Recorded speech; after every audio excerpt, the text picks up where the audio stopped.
Have you ever stopped to think about what keeps the world's biggest, most powerful companies in check?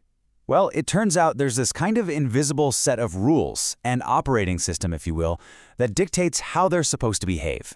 Today we're going to pull back that curtain and see exactly how it works, and maybe more importantly, what happens when it all goes wrong. I mean, it's a huge question, right? When a company has all that power, all that money and influence, what's to stop it from just going rogue, from making decisions that could hurt its employees, its investors, or even all of us?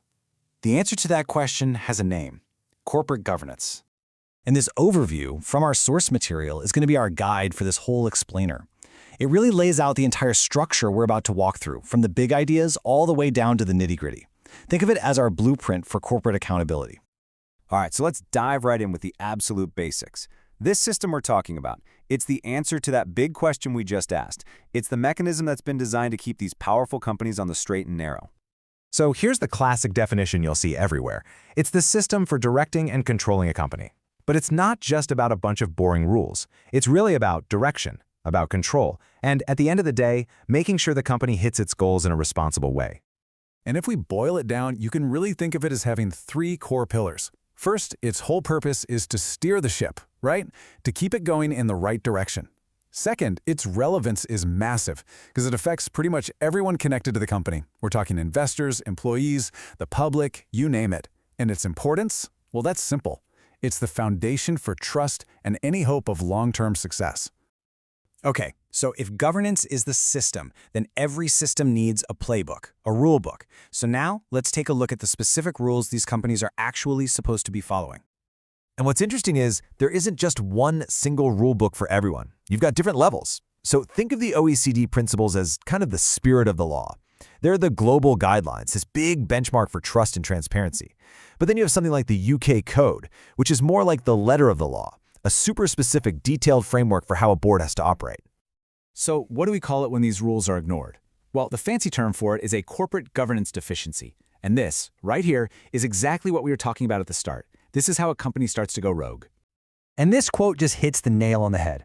When governance falls apart, trust is the very first thing to go. It just evaporates. Customers, investors, employees, they all lose faith. And if you can't rebuild that trust, failure is pretty much the inevitable last stop. Which, of course, raises the next logical question. Who is actually enforcing this rulebook? You can't have a game without a referee. And in the corporate world, these refs are the watchdogs.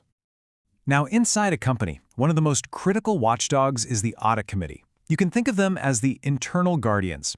Their entire focus is making sure the company's financial story, all the numbers, is accurate and totally honest. And their job really breaks down into four main parts, like you see here. First, they pore over all the financial reports. Then, they're constantly looking for potential risks. Third, they manage the outside auditors, the independent guys who come in to double-check the books. And finally, and this is crucial, they report everything they find directly to the company's board of directors. They're basically the board's eyes and ears when it comes to financial health. All right, so let's zoom out for a second and look at the big picture here. We've talked about the definition, the rule books, the watchdogs, but why does any of this really matter in the real world? What's the bottom line? If you take away just one thing from all of this, let it be this. The single number one goal of good governance is to build and maintain trust. That's it. Because when that trust is there, the payoff is absolutely huge.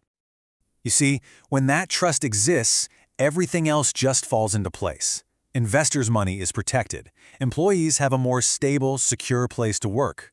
The public actually has confidence in what the company's doing. And all of that drives real, sustainable growth. And maybe most importantly, it helps prevent those massive, headline-grabbing corporate scandals. That is the real payoff of playing by the rules. And that kind of leaves us with one last big thought to chew on. You know, the business world is changing at a dizzying speed. We've got AI, unbelievably complex global supply chains, and companies that are bigger and more powerful than some countries.